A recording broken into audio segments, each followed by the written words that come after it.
Welcome to Inside Out with myself, Junior Badila, on AUK Radio every Saturdays. Today we're focusing on the story of immigration. The way people of immigration background perceive themselves as members of society and their identification with the country they are living in, and the notion of belonging and social cohesion is linked with identification. I'm privileged to be joined today by Jack Byrne, a Liverpool-born writer with Irish parents. His trilogies of books, the Liverpool Mystery Series, are 3 novels: Under the Bridge, Across the Water, and Before the Storm. Trace 100 years of lives between Liverpool and Ireland. How are you doing? Hi, Junior. Good to be with you. I'm fine, thank you. Jack, you a Liverpool born? I don't. How do they call people of Liverpool? Liverpoolian. Is that am I right? It's changed over the years. The most common now is Scouser. But you don't have that accent. How come? Well, I was born and bred in Speak, which is an area of South Liverpool.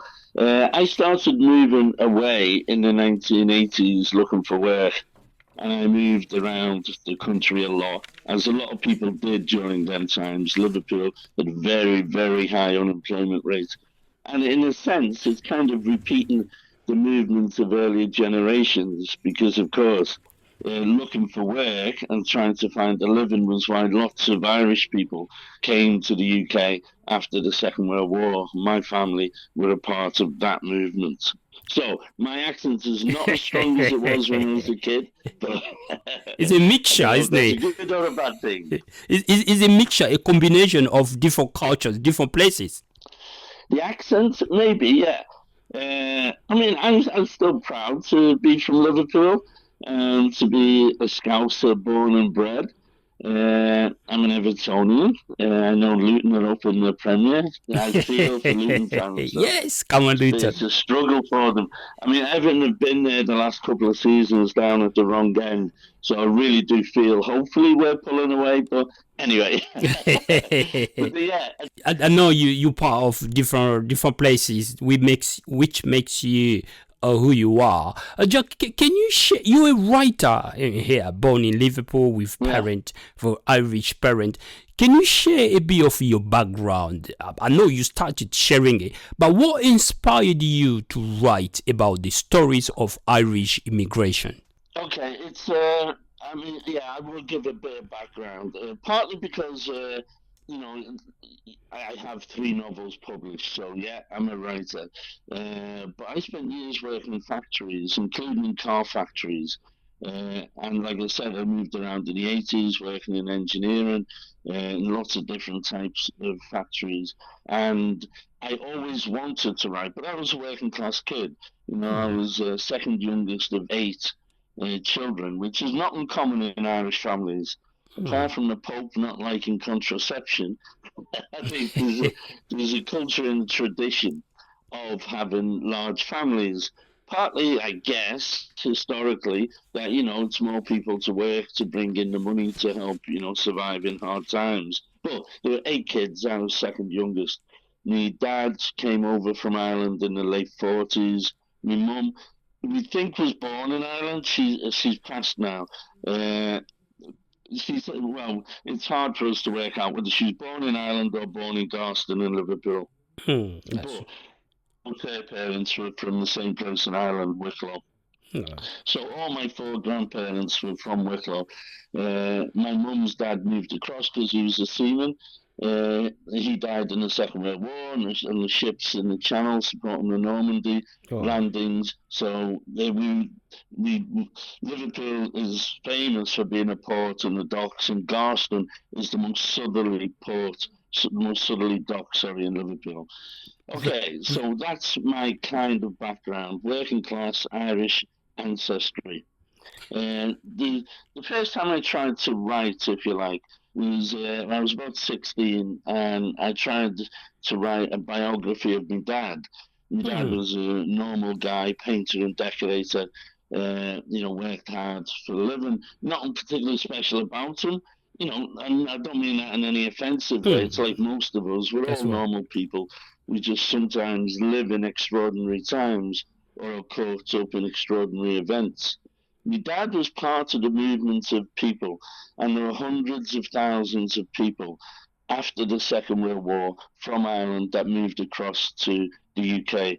A lot of them arrived in Liverpool and stayed in Liverpool, but a lot arrived in Luton, and I'm sure everyone in Luton is conscious of the large Irish community Definitely. that has now been there, for generations.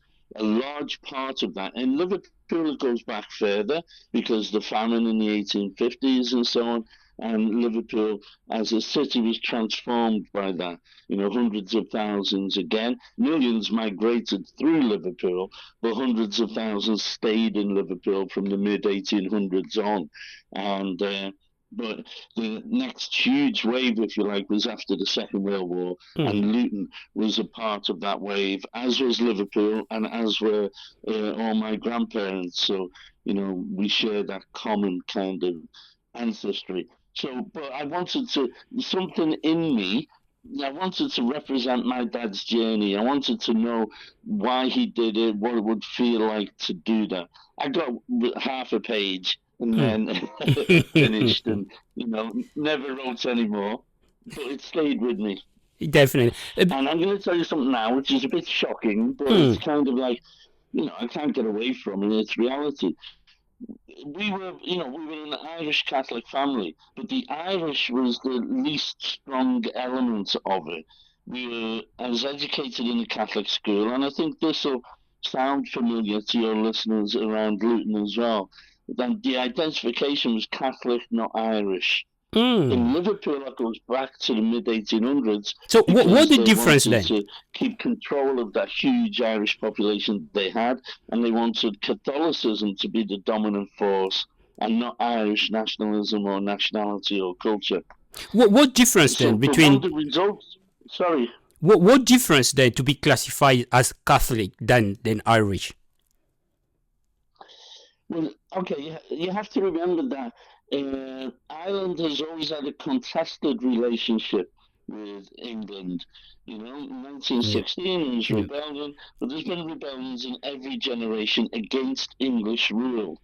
And so Irish people, when they arrive in the UK, are kind of automatically a little bit outside, and they feel that. Hmm. Even the people arriving in the 40s, people in Luton will know of this. Yeah. Yeah. There's famous reports of the sign: "No blacks, no Irish, no dogs." On Hmm. Hmm. some of the lodging houses. And so and Catholicism itself has always been outside the Part of. realm of UK politics. It's still true that Prince Charles can't marry a Catholic. Hmm. Hmm. King Charles, sorry, as he is now. I'm not sure King he'd want Charles. him, but Hmm. anyway, legally, they're not allowed. For hundreds of years, Catholics have been excluded from the political structure in that sense of the UK. So there's always that. So for that reason, Catholicism was stressed and was highlighted over Irish culture. Now, especially after the Second World War, Junior, when you start to get into the 60s and the 70s, then you have a real military struggle taking place as well in the north of Ireland. Hmm. And so you couldn't, for example, everyone's aware that in New York and Chicago, they have huge St. Patrick's Day parades. In Chicago, they turn the river green famously. Hmm. Hmm. When Very. I was growing up in Liverpool, which is unofficially known as the capital of Ireland, there were no St. Patrick's Day parades. They regenerated them, I think, in 2012, and that one was nearly beaten off the streets. But now it happens every year, happens peacefully, and it's a celebration. But for decades, there were none. You could not go out and wave an Irish flag or put one over your pub in Liverpool and in most other places. People knew there were Irish pubs, knew there were Irish centres, but it wasn't something that was publicly celebrated. because at the time there was a political and military struggle taking place. Which has changed now. We live in Luton here. Every month of March, we celebrate St. Patrick Day, which is quite one of the becoming common and quite regular events now in Luton, which is show Irish identity. Yeah, that's fantastic, and that's how it should be.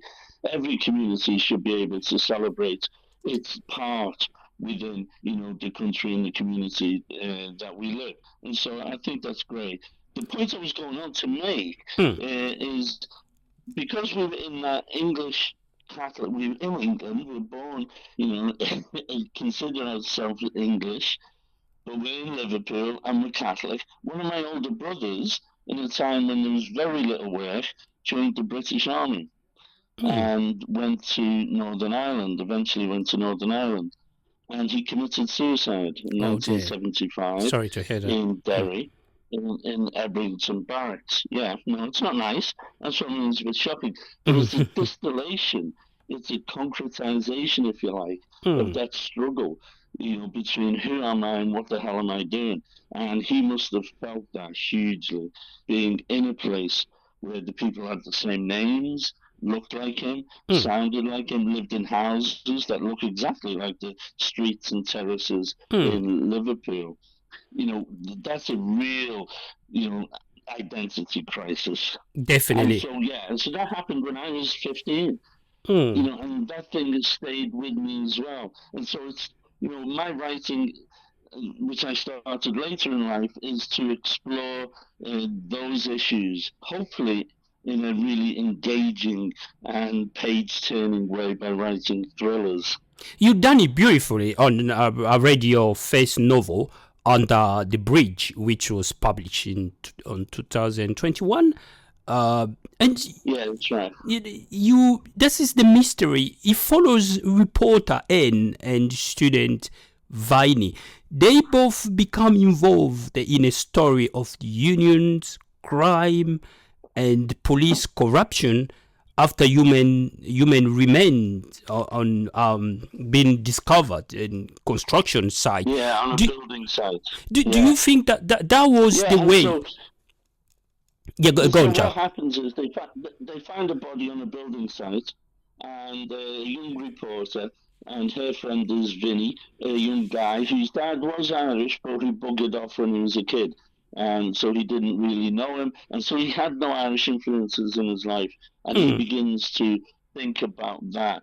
But the body that is discovered on a building site, it was there from the 1950s, and uncovering who that was and how that body got there, they uncovered the story of this Irish emigration, that wave in the late 40s and 50s into Liverpool. So that's novel. This face Under the Bridge. The Under the Bridge is not just about the conflict of class, isn't it? It tells as well the story about race and crime as well. Well, yeah, the thing for me is that these things are not separate. I worked in factories all my life, including factories. But how many novels do you read that are centered around factory workers or working class people that live, the lives that normal working class people have? And it's not that there's no drama, there's no tragedy within those lives. There is. Like my brother, every family has tragedy within it somewhere. But it also has all of these issues. And for me, it's not about separating them, it's about representing them honestly. You could write a history book, you could write a political book, you could just write, a whodunit, and the cops find the killer and everybody's satisfied. But a lot of that kind of writing, for me, misses what happens in people's everyday lives. So it's about the Irish immigration, but you try to reflect it on the everyday's life. Across the Water, I like that book. I went through a bit of summary of Across the Water. That's your second novel, isn't it? Which was published in 2022. Both characters, Vinny and they're still there, and they visit Ireland to find out how his father died. This is in the country where he's still facing the past struggles. That was difficult for Anne and Vinny to find the struggle of they didn't know. Yeah, it's a funny thing. We talk about these waves of emigration, and they are like waves. It's not like somebody arrives in England and that's it. All Ireland and Irish history is cut off from them. People go back and forward. They still have families on different sides of the sea, and the sea ebbs and flows, and so do the people, and so do the stories. And so, in the second book, Anne and Vinny go to Ireland in order to find out what happened to Vinny's dad. So Vinny's dad buggered off when he was a kid. They go to Ireland to find out, and they get involved in a story there, which begins to look at why people left in the 50s. Ireland was a very hard place to make a living. There were very few economic opportunities there during that period. They'd won their kind of political independence in the 20s in the south. Obviously, the north was still part of the UK. But economically, they were in a struggle with the UK, and so life was extremely hard, forcing many people to leave. But it wasn't just that. It wasn't just the economics. There was also that kind of social, cultural, kind of welfare existence in the South had been handed over to the Catholic Church. So the Catholic Church ran the education system, had a big part to play in the health system. It was certainly the biggest organization to look after, kids and mothers and orphans and, that kind of social welfare. But together with those services was a kind of suffocating, religious domination that meant if you were a young woman, you did the wrong thing with the wrong person, then your life could be ruined. And these people left to come to England. If you had a baby outside of marriage, they would be stigmatized for life. And these people came to England. So it wasn't just economics, there were also, social and religious questions involved as well. And many of the people who came in Luton worked for Vauxhall. A lot of the women worked in the National Health Service. In Vauxhall and the M1 motorway were, places where there was a lot of work for people. But people didn't just kind of build motorways and houses. They also built lives and families. Yeah, definitely. And that's a part of these books, I think. Yeah, I like when you said history haunts the present in a world of intelligence, dirty tricks, and financial corruption. Yeah, I mean, I like that. People look around. You don't have to be an investigator to see the high level of corruption that is within our society. People using food banks, while 36 billion was lost on track and trace, the COVID tracing system given to one of the government's mates. And yet there are families in council estates who have to go to food banks to feed their kids if they're lucky. It doesn't take a lot to work out financial corruption is a big part of our current lives. Social justice. There is an element of social justice there. Do you think Anne and Vinny managed to connect the dot on your second novel? Yes, they do. They certainly find out what happened to Vinny's dad, and part of the process, they also learn a bit about themselves as well. I think Vinny's dad. I hope people do read the book. Not all the characters are, the shining stars, if you like. One of the things that they were quite horrible character. We will talk about horrible characters on the last novel, but we will talk about carry on, Jack. All right, okay. So yeah, it's the reality, like when immigrant communities arrive in the UK, they quite often kept on the margins. They're not allowed a free integration, a free, introduction to the benefits of the West, as they're so called. And the reality is that if you push people and keep people at the margins, then people will do whatever they need to do to survive. Definitely, And definitely. that's not always proper or legal, but it is the reality, and it's not a justification. It's not an apology for it. It's just recognizing the reality, which is why, to be honest, you should not keep people on the margins. The more Definitely. you allow people to play a full role in society, the more invested they will be in that society. And the struggle carry on. The struggle continues because on your the last novel, or After the Storm, which was published in May 2023, you brought Brexit into the story. How come? How did Well, you come actually, up? it's called Before the Storm.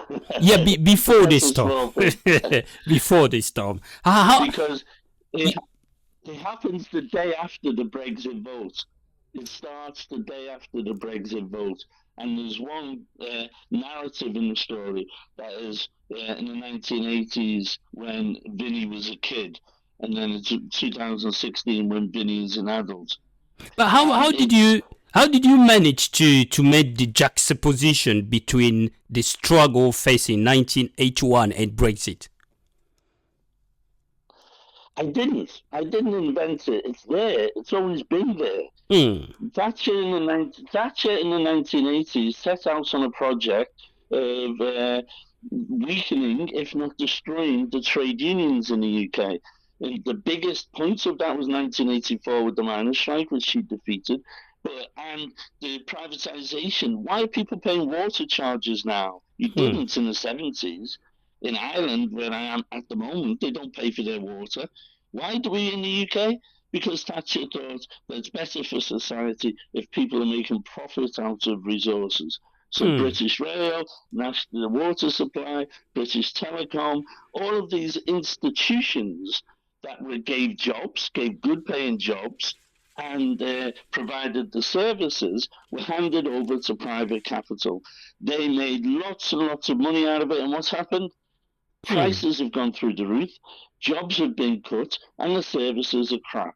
Hmm. Okay, that Hmm. started in the 80s, and it led all the way to Brexit because Brexit, if you like, was the final push for Hmm. this. It's just a Because during the result. 80s and 90s, you had the European Union saying actually people can only work 48 hours a week. Actually, there should be health and safety legislation in factories. Actually, people should be on a minimum level of subsidy in order to eat and survive. And the Thatcherites, in the new clothes of Johnson or whoever, say, no, we don't want any of that. Hmm. No, Hmm. we want to continue this project.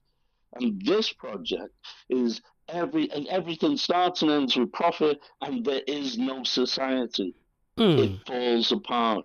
Falls apart. Before the storm, Yeah, and Vinny are still the main characters. Others are quite horrible one, like Maka and his son Gary. yeah. There was Helen. I think Helen's husband as well, or coming into the stories. How can you mix up all the characters together in telling your story? It's quite interesting, really. I wanted to find out more about Helen's husband. He had an accident, a car accident, but I don't know after what happened to him. Yeah, go ahead, Yeah, Jack. okay, don't worry. It gets a bit complicated, but I'll explain. Anne and Vinny, were characters throughout the first three books, were kind of friends, then lovers, and then friends again, ex-lovers. And Vinny, even at the start of the first book, had a child with Helen, who he was not engaged with. He didn't visit, he didn't do anything. After they come back from Ireland, Vinny gets back together with Helen, and so that's where Helen and they have a son, Charlie, and Charlie is part of the next series of books if we get there. But anyway, the reason that Masha is a character really bad, there are some really bad characters in all the novels. You know why? Hmm. Because there are really bad characters in life, Hmm. and we know them. You know, I grew up with some of them, and I'm sure your listeners have known them as well. And again, it's not about pretense. It's not about, but it's about getting the drama. getting the drama out of life as it exists and asking why. Mm. And through these crimes, through the page turning investigations, we're asking not only why did the crime happen, but what created the conditions for the crime. Mm. Yeah, there was, I had the feelings that the setting of your book feels like very real. It gives you quite real feelings. Well, that's the aim for me. I mean, I know there are books and nothing wrong with them, and fair play to them. Fantasy books that take you off into another world, another dimension, another life, if you like. And romance books, you can read and you can find your hero and fall in love and out of love, and all of that is great. And I've got nothing against that. But that's not my writing. I hope that people, and I want to make it clear as well, it's no offense to anybody else. I write my books for working class people Mm. because that's where I come from. It's what I'm part of, and I'm proud of that. And I want to engage working class people with their own stories. It's kind of like, I sometimes say the lives in the series and the families are not my family, but Mm. they are families like mine. Mm. Like the Jack. people like, go on. Liverpool has changed. I've been to Liverpool, I think, a couple of times. Yeah, And recently, the city has organized, I think, what was that? That music festival, Eurovision. So it yeah, transformed. yeah, yeah. It transformed the city, isn't it? Do you think coming from 1981 up to today is still a working class city, or it has evolved? It's a combination of things, but I'll throw another example with Luton. In Liverpool, the Eurovision happened in the centre. Liverpool docks were regenerated in the late 80s, the 90s. The Albert Dock is fantastic. It looks beautiful, cafes and galleries, and Liverpool One is one of the premier shopping areas in the northwest of England, and it was all regenerated. I think 2010, or maybe a bit earlier, 2000s though, and it's beautiful. New shiny shops, Armani and Gucci, and it's fantastic. And it is stunning. And there are places like that in every city. I tell you what, there also exists in every big city. Council estates around the city, usually on the edges of the city, that hold tens of thousands of people. And when the money goes in for Eurovision, none of the events are held on the council estates. And Mm. when Liverpool Football Club and Luton guys will be going to Goodison and Anfield. Look at the houses you go past as Mm. you go into these billion-pound, sports arenas. I know Anfield and Goodison both a bit old, but you know what I mean. The billion-pound ventures where the star players are on £250,000 a week. Mm. Spend the 10 minutes before you get to the ground and look at the houses around you and think about what kind of lives are being led in those houses as Mm. you are taken into this celebration of billions Mm. every week. And I'm an Everton fan, and Everton are building a new stadium on the waterfront in Bramley-Moore Dock, and I'm sure it'll be fantastic. Mm. My question is, how much of that wealth flows back to the council estates? Mm. Mm. And not much. On the council estates, community centres are being closed, nurseries are being closed, health centres are being closed. Libraries You know, sometimes, some quaint libraries as well. yeah, libraries, yeah, perfect example. Mm. So you can have the celebration of culture, you can do all that, but to spread out a bit more for me, Mm. and that's what I mean about working class lives and working class people. We get caught up in it, and we're asked to celebrate everything that's good. Oh, don't be negative. Look at these great things that are happening in Liverpool. Mm. Yeah, fantastic. But I tell you what, you go around the estates, and yes, some of them will go into town for those events. but they go back to lives The where real the life. crime is a really high level, poverty is a really high level, the housing infrastructure is falling down. There are no new houses being built for people. People can't pay the bills because they're going through the roof. But what? Look how good Eurovision was. Hmm. Do you know what I mean, Junior? You have to get the balance right. So there is a clash there, the clash of realities. So which needs to be addressed. Yeah, I think so. And for me, back to the writing thing. So, for me, I want to express these thoughts. I want to express these ideas. But sorry. One thing that stopped me writing for decades, because I said, like, when I was 16, I wrote that thing, half a page about my dad. But I always had this thing I wanted to write, and I tried a few times. I wrote a novel. I think it was in the mid '80s or late '80s, and it was about 3 inches thick. I typed it out. I think it was Windows 2 was was around at that time, but I couldn't afford to print it and send it off to agents. It would have cost me a week's wages to photocopy Wow. 200 pages. I just couldn't do it. I didn't have any contacts in that industry. I didn't know what to do or how to do. So I put it in a drawer and I didn't write again for another couple of decades. And Okay. that's one of the biggest problems, I think, that for working class people who want to write Hmm. is knowing where and how the possibilities exist. And today is the best time ever to try doing it. If any of your listeners are out there thinking of doing it, look online, use these resources on Facebook and so on.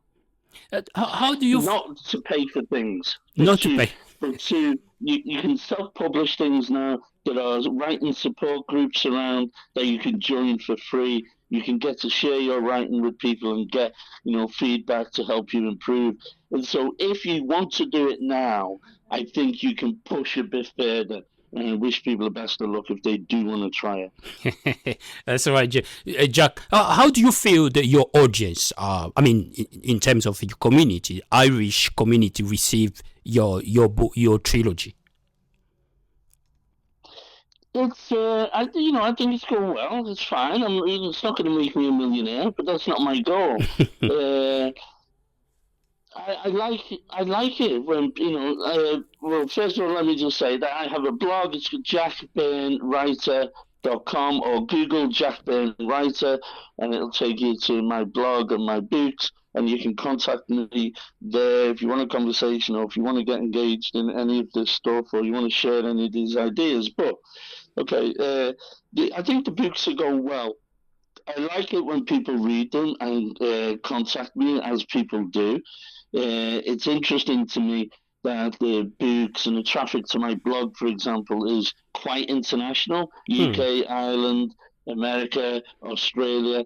Yeah, I think part of it is the Irish diaspora Hmm. goes all over the world, and so people are kind of quite interested in those stories. Hmm.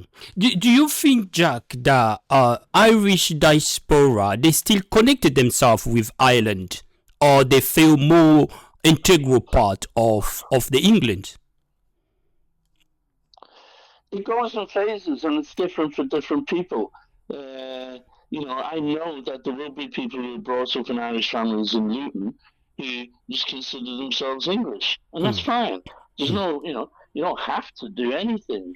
But I think it helps to see where we come from to work out how best to go forward. I think, and I know that there will also be Irish people in Luton who think, oh yeah, I know my family were from there, or my dad was from this county, Kilkenny or Monaghan or wherever. Yeah, I know, and they've never done anything about it. They've Hmm. never tried to find out or look into it.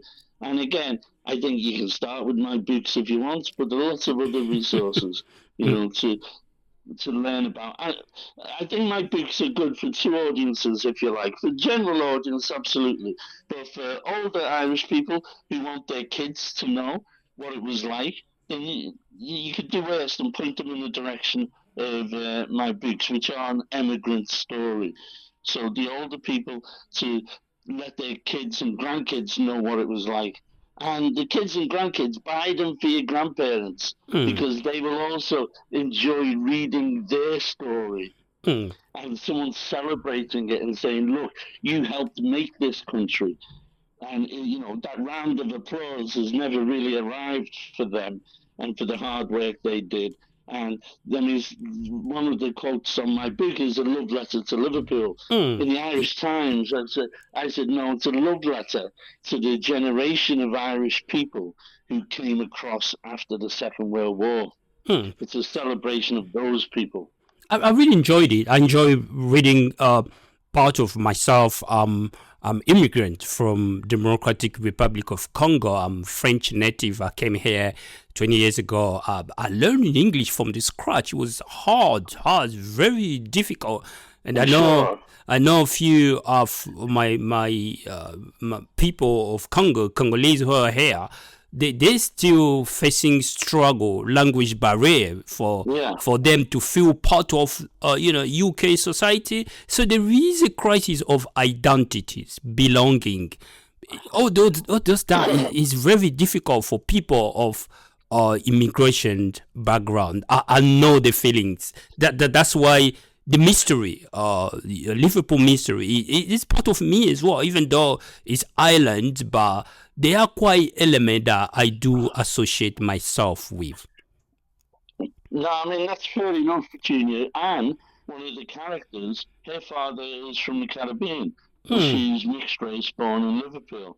And so it's not just an Irish thing. It is broader than that. Obviously, my family, my focus is on the Irish thing. But if you're from Liverpool, anyone from Liverpool knows that there is a really important black community that has been there for generations has been a part of everything in Liverpool. The Beatles, for example, the most famous products of Liverpool, used to play with some of the black bands and in some of the black clubs. They were influenced by local black artists. They were supported by a local black band, like a doo-wop band, in some of their first gigs.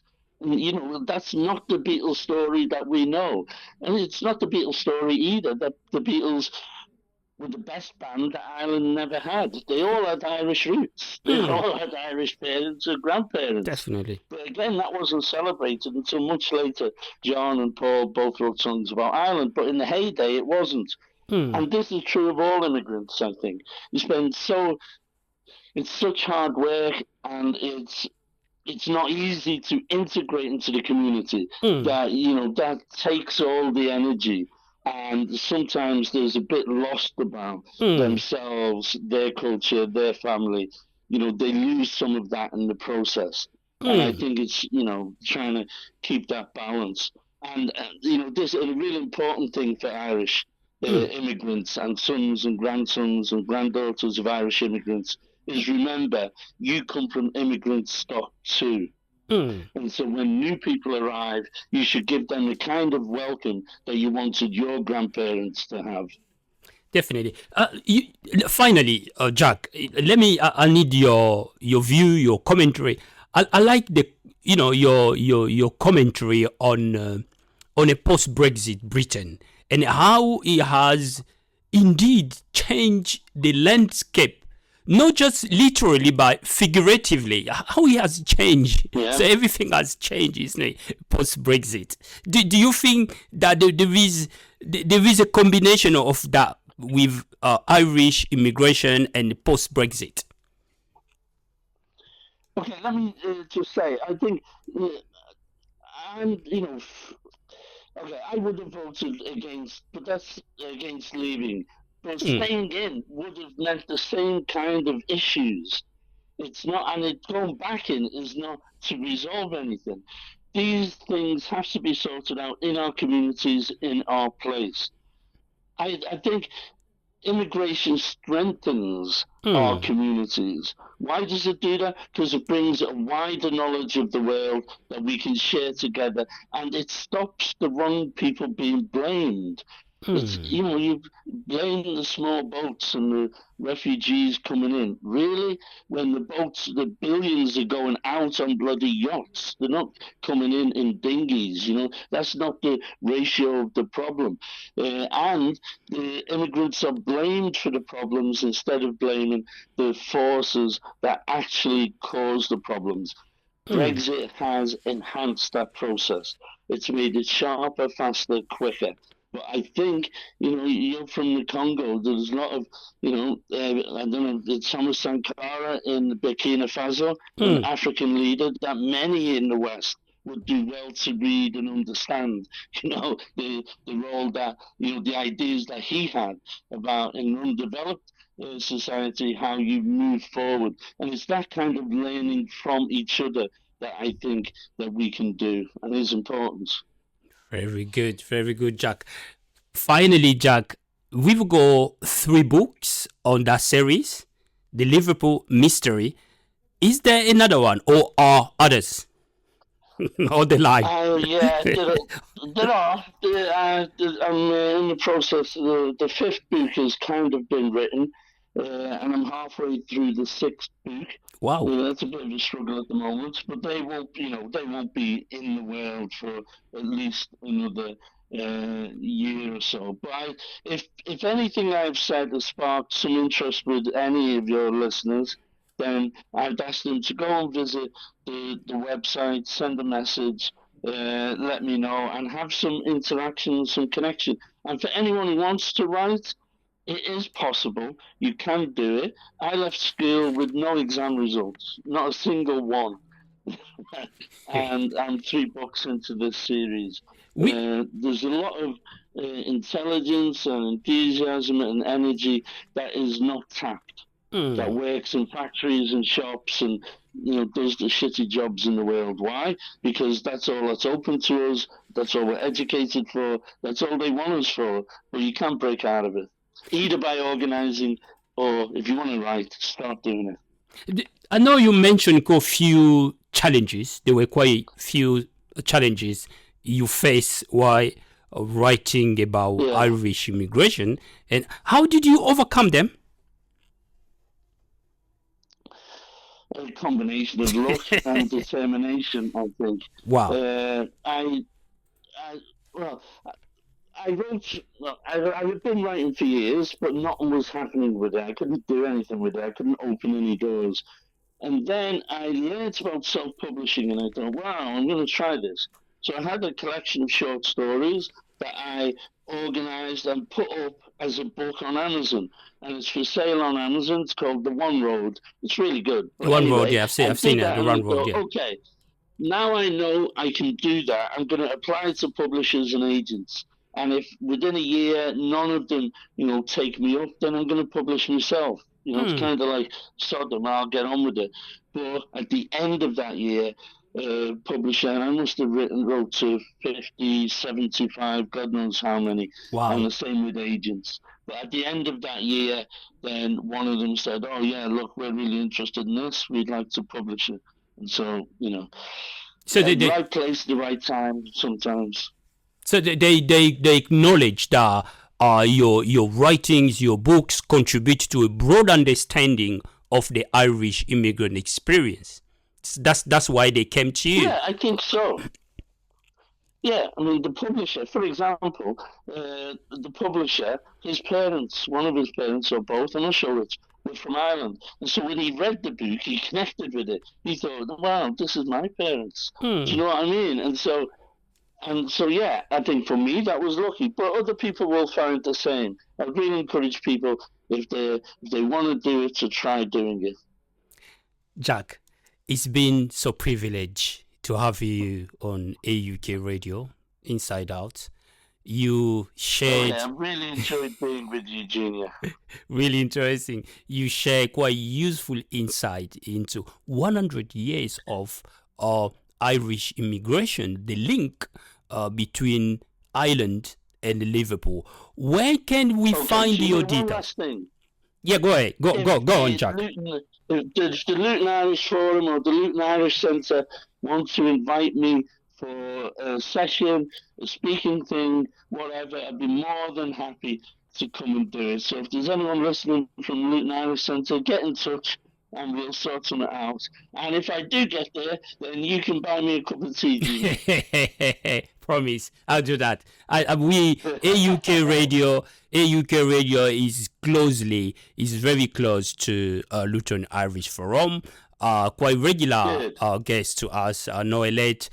She's the Chief Executive Officer of Luton Irish Forum, quite connected to us. So quite strong community as well, Irish in Luton, that we work with community and we work with them in many years. So Jack, people will get in touch with you. If people would like to get in touch with you, is your website, which is jackbyrnewriter.com. Is that the one? Yep, that's the one. Okay. Yeah. So you put that in Google, you'll find me. Jack Byrne Writer, you'll find me.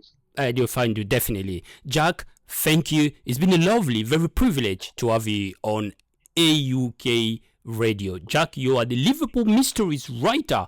A trilogy of, can you name the book? Across the Water, Before the Storm. Under the Bridge. Yeah. Under the Bridge, Across the Water, and Before the Storm. Thank you, Jack. Thank you, Thank you, Junior. It's been a pleasure to be with you. It's been a pleasure, Jack. Thank you.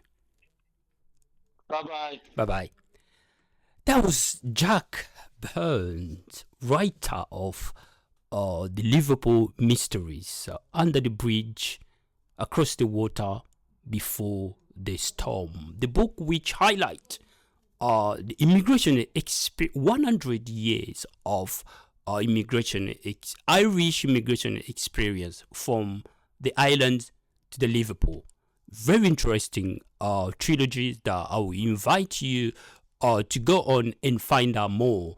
I fell in love with the first one, Under the Bridge, and the relationship between Anne and Vinny. Vinny is a student, Anne is a reporter. So they try to investigate around some mysteries, crime, corruption, and identifications, belonging of an Irish in the Liverpool. And they went on in the second book to connect the dots to find out more about the Irish experience in Ireland. The last book, the last trilogy, Before the Storm, Jack is bringing us into the Brexit, post-Brexit. Very interesting. How Irish, they still are facing struggles in Liverpool because of the post-Brexit issues. Very interesting. So go online, jackbyrnewriter.com, or you can go online and Google Jack Byrne Writer, the Liverpool Mysteries. So you'll find more details with regard to the trilogy. It was Junior Badila on Inside Out every Saturday. So we'll catch up with you with another guest next week, Saturday. Thank you. Bye-bye.